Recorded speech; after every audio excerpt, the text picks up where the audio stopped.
Telugu young directors ఛానల్కి స్వాగతం సుస్వాగతం. సిడ్ఫీల్డ్ స్క్రీన్ ప్లే స్ట్రక్చర్లో భాగంగా మనం రామ్ గోపాల్ వర్మ డైరెక్ట్ చేసినటువంటి Shiva cinema screenplay explanation ఎపిసోడ్స్ని ఇప్పటిదాకా వరుసగా చూస్తూ వస్తున్నాం. దానిలో చివరిదైనటువంటి యాక్ట్ 3ని ఈ రోజున ఎలా స్క్రీన్ ప్లే ముగించారు ఈ ఎపిసోడ్లో మనం క్లియర్గా తెలుసుకోవడానికి ప్రయత్నిద్దాం. శివ సినిమా ఎంత సెన్సేషనల్లో మనకు తెలుసు, దానిలో ఉన్న సమస్య మనకు తెలుసు, దాని బ్యాక్డ్రాప్ కూడా తెలుసు.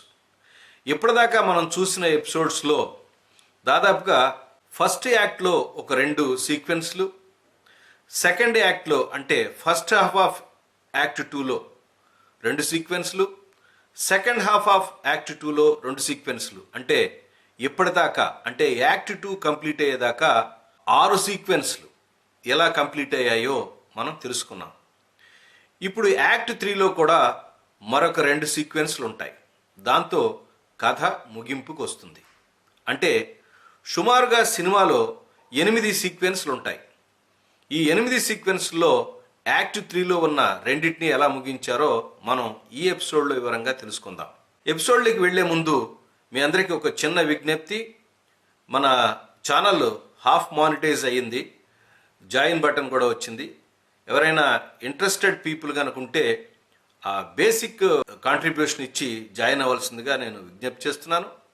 ఇంకెవరైనా ఛానల్ని సబ్స్క్రైబ్ చేయకుండా కనుక చూస్తూ ఉంటే దయచేసి సబ్స్క్రైబ్ చేయడానికి ప్రయత్నించండి, ఛానల్ని ఎంకరేజ్ చేయండి. పదండి ఎపిసోడ్లోకి వెళ్దాం. ఈ యాక్ట్ 3 స్టార్ట్ అయ్యే ముందు అసలు అపరిష్కృతంగా ఉన్నటువంటి ప్రాబ్లమ్స్ ఏంటో ఒకసారి 1, 2, 3 మనం తెలుసుకుందాం. ఇక్కడ మాచిరాజు అతనితో గొడవ పడతాడు. ఏమయ్యా, శివని కంట్రోల్ చేస్తానో చేయలేదు ఏంటని చెప్పి అతను గొడవ పెడతాడు. సో అతను మాచిరాజు కంట్రోల్లోకి శివ వెళ్ళాడా? మాచిరాజు ఏమైపోయాడు? మాచిరాజు కథ చివరికి ఎట్టాయండ్ అయింది? అతను అనుకున్నది సాధించాడా? రెండోది, శివని అంతం చేయాలని అనుకున్నాడు ఎవరో భవానీ చివరికి అంతం చేయగలిగాడా? అలాగే గణేష్ని పట్టుకున్నాడు. గణేష్ని కరెక్ట్గా టైంకి కోర్టులో శివ అప్పచెప్పగలిగాడా? శివ భవానీకి బుద్ధి చెప్పాడా, చంపేశాడా? కథని ఎలా ముగించాడు దర్శకుడు? ఇలాంటివన్నీ కూడా మన మనసులో యాక్ట్ 2 అయ్యేసరికి మెదులుతూ ఉంటాయి. వాటన్నిటికీ ఒక్కొక్కటిగా పరిష్కారం చెప్పుకురావటమే ఈ యాక్ట్ 3 లక్ష్యం. యాక్ట్ 3 అంటే ఏమిటో, దానిలో ఏ ప్రిన్సిపల్స్ ఉంటాయో, దాని స్ట్రక్చర్ ఎలాంటిదో తెలుసుకోవాలంటే మన ప్లేలిస్ట్లో సిడ్ఫీల్డ్ స్క్రీన్ ప్లే స్ట్రక్చర్ అనే ప్లేలిస్ట్ ఉంటుంది. దాన్ని పూర్తిగా చూసినట్టయితే మీకు అవగాహన కలుగుతుంది. ఇప్పుడు ఈ యాక్ట్ 3లో ఫస్ట్ సీక్వెన్స్ వచ్చేసరికి ఎక్కడ స్టార్ట్ అవుతుందంటే, గణేష్ని కారులో తీసుకొచ్చి దాని ముందు పడేస్తారు. అక్కడతో యాక్ట్ 2 అయింది. ఆ తర్వాత లాకప్లో ఉన్న గణేష్ని మన నానాజీ వచ్చి కలుస్తాడు. కలవంగానే దీంట్లో సింపుల్గా ఒకే డైలాగ్, నా గురించి మీకు తెలియదు, నన్ను కనుక కరెక్ట్ టైంకి విడిపించకపోతే మొత్తం భవానీ గురించి మొత్తం చెప్పేస్తానని బెదిరిస్తాడు. బయటికి తీసుకురాబోదు. ఈ విషయం నానాజీ తీసుకెళ్ళి వెంటనే భవానీకి చెప్తాడు. భవానీ అడుగుతాడన్నాడు నానాజీ, ఈ రాత్రికి వాడిని తప్పించేయమంటావా అనగానే జరిగిన సీక్వెన్స్ వాడు బెదిరింపు విన్న తర్వాత భవానీ ఒక నిర్ణయానికి వస్తాడు. ఏమనంటే, వద్దొద్దు, వాడిని విడిపించడం కాదు, వాడు బతుకుంటే ఎప్పటికైనా మన ప్రాబ్లం అని లేపే అంటాడు. చూడండి, రౌడీల యొక్క పరిస్థితి ఇలాగే ఉంటుంది. తనకి నమ్మకంగా ఉన్న వ్యక్తి తనకే ఇబ్బంది కలుగుతాడంటే మర్డర్ చేయడానికైనా వెనుకాడరు. ఇది రౌడీలు, ఇలాంటి ఈ మాఫియా మనస్తత్వం ఉన్న వ్యక్తుల యొక్క వ్యక్తిత్వం, వాళ్ళ యొక్క ఆలోచన ధోరణి. సరేనని చెప్పి పోలీస్ స్టేషన్కి ఒక ఫోన్ కాల్ వస్తుంది. పలానా చోట ఊర్లో 1 టౌన్లో పిచ్చగా కొట్టుకుంటున్నారు, చాలా ప్రమాదం జరుగుతుంది, మీరు వెంటనే రావాలి. దన పోలీసులంతా వెళ్ళిపోతారు. నెక్స్ట్ షాట్లో వచ్చేసరికి వీళ్ళ బ్యాచ్ ఎవరైతే ఉంటారో భవానీ బ్యాచ్ ఎంటర్ అవుతారు. ఎంటర్ అయ్యి మొత్తం పోలీస్ స్టేషన్ తలుపులు వేసేసి వీడిని మిగతా ఉన్న ఖైదీలను లోపల పెట్టేసి, అవతల ఉన్నాడు గణేష్ అనుకుంటాడు విడిపిస్తానికి వచ్చారని అనుకుంటాడు, ఆశగా చూస్తుంటాడు. పాపం ఎప్పుడే వాడు భవానీ మనుషుల తుపాకీ తీసేసరికి వాడు ఆశ్చర్యపోతాడు. ఇక్కడే దర్శకుడు ఒక చిన్న షాట్ వేశాడు. ఆ గన్ షాట్ టప్ అని పేలుతుంది. ఆ ఎవరైతే పేల్చడానికి తలకాయ ఎత్తాడో అతని నెత్తి మీద ఒక గుద్దు పడుతుంది. అంటే అతను శివ అతను చంపేసి ఈ గణేష్ని తీసుకెళ్ళిపోతాడు. తీసుకెళ్ళిపోగానే డైరెక్టోరియల్ చూడండి, తర్వాత ఎమ్మటే షాటు పోలీస్ స్టేషన్కి మళ్ళీ పోలీసులు రావటం, లోపలికి వెళ్ళటం, చూడటం, ఎతకటం ఇదంతా పెట్టలేదు. జస్ట్ నెక్స్ట్ షాట్లో పోలీసులు ఎంటర్ అవుతారు. ఎంటర్ అయ్యి ఇలా చూడంగానే ఖైదీలందరూ దానిలో సెల్ వెనకాల ఉంటాడు, గణేష్ ఉండడు. వెంటనే ఏమంటే డైలాగ్స్ ఏ ఉండవు, వెంటనే ఫోన్ రింగ్ అవుతుంది. ఇన్స్పెక్టర్ ఎత్తాడు, ఎత్తగానే అవతల నుంచి శివ, చూసావా మీకు అప్పచెప్తే గణేష్ని మీ పోలీస్ స్టేషను మీ పోలీసులు ఎంత సెక్యూరిటీగా అట్టిపెట్టగలిగారో, మీరేం భయపడక్కర్లేదు, నేను రేపొద్దున 10 గంటలకు కరెక్ట్గా తీసుకొచ్చి అతన్ని అప్పచెప్తాను అని అంటాడు. తర్వాత సీన్ వచ్చేసరికి మాచిరాజు భవాంతితో మాట్లాడుతుంటాడు. నీకు వారం రోజులు టైం అడిగావు, ఇంతవరకు వాడిని ఏమీ చేయలేకపోయావు, నీ వల్ల కాదులే నేనే తేల్చుకుంటానని చెప్పి బయలుదేరుతాడు. అక్కడి నుంచి బయలుదేరి శివ దగ్గరికి వస్తాడు. శివ దగ్గరికి వచ్చిన తర్వాత అతని యొక్క క్యారెక్టరైజేషను, అంటే అతని యొక్క ప్రవర్తన, అంటే ఈ పాలిటిక్స్లో ఉన్నవాళ్ళు, మాఫియాలో ఉన్నవాళ్ళు, ఇలా రకరకాల వ్యక్తులు ఏదైతే స్వార్థం కోసం పనిచేసే వ్యక్తులు ఎవరైతే ఉన్నారో వాళ్ళ మనస్తత్వాన్ని ఇక్కడ ఎక్స్పోజ్ చేస్తాడు దర్శకుడు. గణేష్ని నాకు అప్పచెప్దామని వచ్చాను అనుకుంటున్నావా? లేదయ్యా, ఆడిని అప్పేసిన చంపేసినా పర్వాలేదు. భవానీ నా మనిషిని తెలిసినా ఎదిరించావంటే వాడికన్నా నువ్వు పవర్ఫుల్, కాబట్టి నువ్వు నాతో చేయగలుపు, మన ఇద్దరం ఈ సిటీని ఏలేద్దాం అని చెప్పి అతనితో ఒక రాజీకి వస్తాడు. కావాలంటే భవానీని కూడా చంపేసుకో అంటాడు. చూడండి ఎట్లా ఉంటుందో. అప్పుడు చెప్తాడనమాట శివ తన యొక్క లక్ష్యం, తన యొక్క ఐడియా ఏంటో చెప్తాడు. తెల్లారులేస్తే మీరు మైకుల మధ్య వాటి మధ్య ప్రజలకు చెప్తుంటారండి, హితబోధ చేస్తారు, రౌడీజం నశించాలని, మంచి జరగాలని చెప్తుంటారు. చివరికి మీరు ఇదే చేసేది, మీలాంటి దరిద్రులు చేయట కలుపుతాను అనుకున్నారు, మీలాంటి వాళ్ళు నాశనం అయిపోవాలని చెప్పి అతను గట్టిగా వార్నింగ్ ఇస్తాడు. ఈ విషయం భవానీకి తెలుస్తుంది. శివని ఆపటం మాచిరాజు వాళ్ళకు కూడా కాలేదు. మనం జాగ్రత్త పడాల్సిందే. శివని ఎట్లా ఆపాలంటే శివ యొక్క వీక్ పాయింట్స్ ఏంటో కనుక్కోవాలి. అతను ఎక్కడికెక్కడికి వెళ్తున్నాడు, వాళ్ళ యొక్క బంధువులు ఎక్కడున్నారు, వాళ్ళ బ్రదర్ ఎక్కడున్నాడు, వాళ్ళ పిల్లలు ఎక్కడున్నారు ఏంటో మనకు తెలియదు. కాబట్టి మన వాళ్ళని ఆడి మీద కన్నేసి ఉంచండి. వాళ్ళు ఎక్కడున్నారో చూస్తే ముందు వాడిని కిడ్నాప్ చేసామంటే వీడు మన చేతిలో పడి ఉంటాడు, మనం వీడిని ఆడించవచ్చు అని చెప్పి ఒక ట్రిక్ వేసి ఒక ఆర్డర్ చేస్తాడు నానాజీకి. శివ తన భార్యతో మాట్లాడుతూ ఉండగా ఒక ఫోన్ కాల్ వస్తుంది. ఎక్కడి నుంచి? వాళ్ళ అన్నయ్య నుంచి. కీర్తికి ఒంట్లో బాగాలేదు, నువ్వు కనపడితే తప్పితే ట్యాబ్లెట్ వేసుకున్నట్టుంది, మందు తీసుకున్నట్టుంది అనగానే అలాగా నేను వెంటనే బయలుదేరుతానని చెప్తాడు. కానీ మన కీర్తికి బాగాలేదట, మనం వెంటనే చూసొద్దామని చెప్పి రాత్రికి బయలుదేరుతాడు తన పరివారంతో. అక్కడ ఆల్రెడీ మన వాళ్ళు మాట వేస్తున్నారు కదా భవానీ మనుషులు, వాళ్ళు వెంబడిస్తారు. ఈ లోపలికి వెళ్ళటం చూస్తారు. చూసి ఇది ఇల్లు ఎవరో కనుక్కోండి అంటారు. అక్కడ కనుక్కుంటాడు వాడు.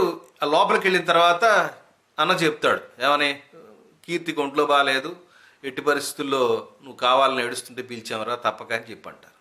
సరే, నా పిల్లతో ఒక డైలాగ్ చెప్తాడు. ఇదే డ్రామాటిక్ ఫోర్ షాడింగ్. వెళ్ళేటప్పుడు ప్రామిస్ తీసుకుంటుంది, నువ్వు నాకు రేపు చుట్టానికి వస్తావుగా అంటే తప్పకుండా వస్తానంటాడు. ఎందుకు వస్తాడు రేపు చుట్టానికి?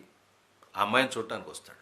ఇదే జరగబోయే విషయాన్ని సూచన మాత్రంగా చెప్పటం డ్రామాటిక్ ఫోర్ షాడోయింగ్ అంటే. సరే, అక్కడి నుంచి వెళ్ళిపోతారు. ఈ నెక్స్ట్ ఇన్ఫర్మేషన్ భవానీకి పోస్ట్ అవుతుంది. అనగానే వెంటనే నానాజీ చొక్కా పట్టుకుంటాడు. ఇందాక మనం సీన్లో అనుకున్నాం, ఏమని, గణేష్ని విడిపించమని అంటే లేదు వాడు ప్రమాదం, వాడిని చంపేయమంటాడు. అంటే వాడికి ప్రాబ్లం క్రియేట్ చేస్తే ఎవరినైనా సరే చొక్కా పట్టుకుంటాడు. పాపం రైట్ హ్యాండ్ లాంటి నానాజీని చొక్కా పట్టుకుని అడుగుతాడు, ఏమని, వాళ్ళ అన్నయ్యకి వీడికి సంబంధం లేదన్నా. నాకేం తెలుసు, వాళ్ళ ఫ్రెండ్స్ చెప్పారు, ఆ విషయం నీకు పోస్ట్ చేయను. నువ్వు కథలు చెప్పకు, నాకు ఏమర్థం అనుకుంటున్నావా, ముందు ఆ కీర్తిని కిడ్నాప్ చేయండి అని చెప్పి అంటాడు. కట్ చేస్తే ఒక అన్నయ్య షాట్ ఉంటుంది, తలుపు తీయంగానే రౌడీలు ఉంటారు. ఫట్మన్ ఒక పీకి ఆ పిల్లని కిడ్నాప్ చేసి తీసుకెళ్ళిపోతారు. దీంతో ఫస్ట్ సీక్వెన్స్ ఎండ్ అయిపోయింది. చూడండి, ఈ సీక్వెన్స్ కూడా ఒక బిగినింగు, మిడిల్, ఎండ్ ఉంది. సో సీక్వెన్స్ బిగినింగ్లో గణేష్ని చంపాలనుకోవటం, అది వ్యర్థం కావటం, మాచిరాజు శివని తన వైపుకు తిప్పుకుందాం అనుకోవటం, అది కుదరకపోవటం, భవానీ ప్లాన్ చేసి ఈ కీర్తిని కిడ్నాప్ చేయడంతో 3వ పాయింట్తో ఈ ఫస్ట్ సీక్వెన్స్ అనేది ఎండ్ అవుతుంది. తర్వాత ఏముందో ఇప్పుడు చూద్దాం. కారులో గణేష్ని తీసుకెళ్తా ఉంటాడు శివ. తర్వాత సీఏకి అప్పచెప్తాడు. సీఏకి అప్పచెప్పంగానే ఇక్కడంతా ఒక చిన్న డైలాగులు లేని ఒక సీక్వెన్స్ నడుస్తుంది. భవానీ అనుచరులు కూడా వస్తారు కదా. భవానీ అనుచరులు చెప్తాడు అతను పట్టుకోమని, కానీ అప్పటికే అప్పచెప్పేస్తాడు. అక్కడ శివ దగ్గరికి వాళ్ళ అనుచరులు వాళ్ళ ఫ్రెండ్స్ పరిగెత్తుకుని వచ్చి కీర్తి కిడ్నాప్ అయిన విషయాన్ని చెప్తారు. హడావడిగా అతను అక్కడి నుంచి గబగబా పరిగెట్టి ఇంటికి వెళ్తాడు. ఈ విషయం భవానీకి పోస్ట్ అవుతుంది. ఫోన్ వస్తుంది. ఏమని? నానాజీ చెప్తాడు, మన వాళ్ళు అక్కడికి వెళ్ళి వాడిని కిడ్నాప్ చేసే లోపుగానే గణేష్ని సీఏకి కోర్టుకు అప్పగించేశాడు. కీర్తిని కిడ్నాప్ చేసిన విషయం కూడా శివకు తెలిసిపోయింది. ఇక్కడికి ఉంటే డేంజర్, నువ్వు వెళ్ళిపో, ఎక్కడికైనా దాక్కోమని చెప్తాడు. చెప్పంగానే అక్కడ డైరెక్టరు కొన్ని షాట్స్ వేసాడు, చాలా క్లోజ్ షాట్స్. ఆ intense low angle shot close shot, తర్వాత అతని యొక్క భవానీ యొక్క క్లోజ్ షాటు, అంటే కళ్ళు క్రూరంగా ఉన్న షాటు, నానాజీ షాటు, అమ్మాయి షాటు, ఇట్లా వేస్తారు ఓన్లీ రికార్డింగ్లోనే. అంటే వాడి అక్కసు, వాడి కోపం, శివ మీద ఉన్న కోపం ఈ అమ్మాయి మీద చూపించాడు. ఏం చేశాడనే విషయాన్ని దీనిలో యాక్షన్ చూపించలేదు. ఆ షార్ట్స్లో వెనకాల రికార్డింగ్లోనే మనకు అర్థమైపోతుంది. నెక్స్ట్ షాట్ ఓపెన్ చేస్తే ఏం లేదు, ఆ హీరో మీద ఓపెన్ అవుతుంది. కిందకి ఇట్లా ఓపెన్ చేస్తే అక్కడ కీర్తి శవం దగ్గర అతను ఉంటాడు. చూడండి, అంటే సన్నివేశాన్ని చెప్పటం, ఎంత క్లుప్తంగా చెప్పటం ఇంపార్టెంటో, విజువల్గా చకచక నడిపించడం. అంటే అవసరం లేని చోట డైలాగులు ఊరికినే పెట్టకుండా కేవలం షార్ట్స్ మూమెంట్, అంటే మూమెంట్ ఉన్న షార్ట్స్తో, మూమెంట్ ఉన్న షార్ట్స్ అంటే ఇద్దరు కెమెరా మూమెంట్ కానీ సబ్జెక్ట్ మూమెంట్ కానీ ఉన్న షార్ట్స్ వేసి కథని చక నడిపించి ఎండింగ్కి తీసుకురావటం. ఇది డైరెక్షన్లో ఉన్న టెక్నిక్. ఇది కొత్త దర్శకులు, యంగ్ డైరెక్టర్స్ తప్పకుండా తెలుసుకోవాలి. ఈ పాప శవం దగ్గర ఉన్న ఒక షార్ట్స్ చూపించడంలో దర్శకుడు ఒక షాట్ వేస్తాడు. అంటే క్రేన్ ఎలా వచ్చి అలా టాప్ యాంగిల్కి వెళ్తుందనమాట. దీనిలో ఉద్దేశం ఏంటంటే ఇలా టాప్ యాంగిల్లో చూపించడం, ముందు క్లోజ్ షాట్తో వస్తుంది, తర్వాత వెనక రివీల్ అవుతూ అలా పైకి వెళ్తుంది. అంటే అప్పటిదాకా ఏదైనా డైనమిక్గా ఆర్టిస్ట్ని చూపించాలంటే లో యాంగిల్లో చూపిస్తారు. అలాగే ఒంటరి వాడయ్యాడు లేదా ఉన్న ప్రాబ్లంలో ఉన్నాడు అని చూపించాలంటే జనరల్గా ఈ టాప్ యాంగిల్ షాట్లో, అంటే క్యారెక్టర్ చాలా చిన్నగా కనపడుతుంది అనమాట. అంటే బాధలో ఉన్నాడు. అక్కడి నుంచి 2-3 షార్ట్స్ అతనితో ఇబ్బంది పడి ధన్మని అక్కడ ఒక డెసిషన్ తీసుకుంటాడు. ఈ పాపను చంపిన వాడు ఎవడు? భవానీ. కాబట్టి వాడిని వేసేయాలి. ఇంకంతే తలుపులు టక్కన ఓపెన్ అవుతాయి, అక్కడ భవానీ మనుషులు ఉంటారు. వాళ్ళతో శివ చెప్తాడు, నీతో నాకు ఎటువంటి శత్రుత్వం లేదు, నాకు భవానీ ఎక్కడున్నా చెప్పాలి. అటాక్ చేయబోతే వాళ్ళని కొడతాడు. కొట్టి నానాజీని పట్టుకొని ఆ సిగరెట్ని బలవంతాన్ని కంట్లో పెడుతూ వాడిని అడిగితే చివరికి వాడు భయపడిపోయి వాడు చెప్తాడు, ఎక్కడున్నాడు? మాచిరాజు దగ్గర ఉన్నాడు. కట్ చేస్తే మాచిరాజు దగ్గర. నేనేం చేయలేనయ్యా అంటాడు. షార్ట్ చూడండి, హాఫ్ వే ఓపెన్ అవుతుంది. అరెస్ట్ వారంటే ఆయన జారీ అయిన తర్వాత నేనేం చేసేదేం లేదు, నువ్వు ఎక్కడికైనా పారిపో అంటాడు. సార్ నేను దొరికితే మీరు కూడా అయిపోతారు, నేను బెదిరిస్తున్నావు, నువ్వు రోడ్ సైడ్ రౌడీవి, ఎమ్మెల్యే అని, తర్వాత కాబోయే మినిస్టర్ని కూడా నా మాట వింటారు నీ మాట వింటారు అనగానే వాడికి ఇంతకు ముందు వీడి మాట ఎదురు చెప్తే ఏం చేస్తాడు, మనం ఎంతమంది గొల్లపూడి మారుతున్నాం కరెక్ట్ అక్కడికక్కడే వేసాడు. వాడి కోపం తగ్గి వెంటనే వాడిని బెడ్తో చంపేస్తాడు. వాడిని మాచిరాజు క్యారెక్టర్ అంతమైపోయింది. గణేష్ని తీసుకెళ్ళి కోర్టులో అప్పు చెప్పాడు. ఏమండి ఇంకా మిగిలింది ఏంటి? ఇతనే బయటికి పారిపోయి వస్తుంటే అప్పుడే శివ మాచిరాజు దగ్గర ఉన్న తెలుసుకున్నాడు కదా.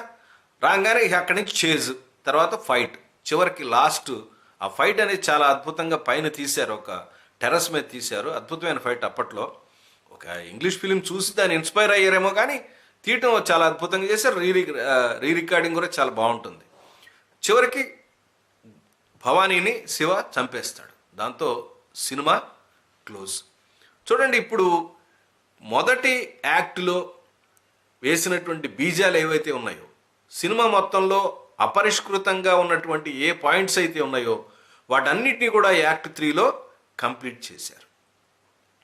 దర్శకత్వం నేర్చుకోవాలనుకునే వాళ్ళకి, స్క్రీన్ ప్లే అనుకునే వాళ్ళకి, క్యారెక్టర్ని డిజైన్ చేయాలనుకునే వాళ్ళకి, ఒక కొత్త కథని చెప్పాలనుకునే వాళ్ళకి, లేదా సీన్ బాగా ఎట్లా ఓపెన్ చేయాలి, ఎలా క్లోజ్ చేయాలి, ఏ సీన్ని ఎంతవరకు తీసుకెళ్ళాలి, అంటే సీన్ని విజువల్గా ఎంత క్రిస్ప్గా చెప్పాలి. ఇలా నేను చెప్పిన దాదాపుగా లక్షణాలు ఇంకా చాలా ఉన్నాయి. మంచి లక్షణాలు ఉన్నటువంటి ఒక మంచి స్క్రీన్ ప్లేకి నేర్చుకోవడానికి పనికొచ్చే ఉదాహరణగా చెప్పేటటువంటి స్క్రీన్ ప్లేగా ఈ శివని మనం ఈ రోజున చెప్పవచ్చు. ఇప్పటికే కాదు, ఎప్పటికీ కూడా. సినిమా తీసి చాలా ఏళ్ళయింది, కానీ ఇప్పటికి కూడా మనం దాని గురించి చెప్పుకుంటున్నామంటే ఆ సినిమాలో ఉన్న గొప్పతనమే. నేను అందుకే అంటాను, యంగ్ డైరెక్టర్స్, రైటర్స్ దయచేసి చదువుకోవడానికి పనికొచ్చే స్క్రీన్ ప్లేలను బాగా చూడండి, బాగా అబ్జర్వ్ చేయండి. స్క్రీన్ ప్లే ప్రతి యాక్ట్లో ఎలా డెవలప్ చేస్తున్నారు, ఎలా సీన్ని ఇంట్రడ్యూస్ చేస్తున్నారు, ఎలా ఎమోషన్ని తీసుకొస్తున్నారు, ఎలా ఇంట్రెస్ట్ని తీసుకొస్తున్నారు, షార్ట్స్ ద్వారానా, డైలాగ్ ద్వారానా, సీక్వెన్సెస్ ద్వారానా ఎలా తీసుకొస్తున్నారు, ఒక సీక్వెన్స్ని తీసుకొచ్చి మరొక సీక్వెన్స్లోకి ఎలా ఎమోషన్ ట్రాన్స్ఫర్ చేస్తున్నారు. ఇలాంటి విషయాలు మీరు కేవలం సినిమాని వినోదం కోసమే కాకుండా మనం నేర్చుకుంటున్నాం కాబట్టి 1-4 సార్లు విశ్లేషించుకొని మనకి మనం మరొకసారి చూసినట్టయితే మనకు అర్థమవుతుంది. ఇప్పటిదాకా మిగతా ఎపిసోడ్లు చూడని వారు ఎవరైనా ఉంటే దయచేసి అన్ని ఎపిసోడ్లు శివవి చూడండి. అలాగే సిడ్ఫీల్డ్ స్క్రీన్ ప్లే స్ట్రక్చర్ తెలుసుకోవాలంటే ఒక ప్లేలిస్ట్ తయారు చేశాను, ఆ ప్లేలిస్ట్ కూడా చూసి మీరు నేర్చుకోవడానికి ప్రయత్నించండి. మీకు ఎంతో కొంత అవగాహనని, కొత్తగా వచ్చే దర్శకులకి, రచయితలకి అవగాహన కల్పించాలి అన్నదే నా ప్రయత్నం. దాన్ని అర్థం చేసుకోండి. మీకేమైనా డౌట్స్ ఉంటే నా కింద కామెంట్స్లో పెట్టండి. మీకు కావాల్సిన ఎపిసోడ్స్ చేసి అప్లోడ్ చేయడానికి ప్రయత్నిస్తాను. మనకి కొత్తగా జాయిన్ బటన్ వచ్చింది, మెంబర్స్గా జాయిన్ అవ్వమని మీ అందరినీ కూడా రిక్వెస్ట్ చేస్తున్నాను. త్వరలో మీకు లైవ్లో కూడా రాబోతున్నాను. మరొక మంచి ఎపిసోడ్తో మళ్ళీ కలుస్తాను. అప్పటిదాకా నమస్కారం.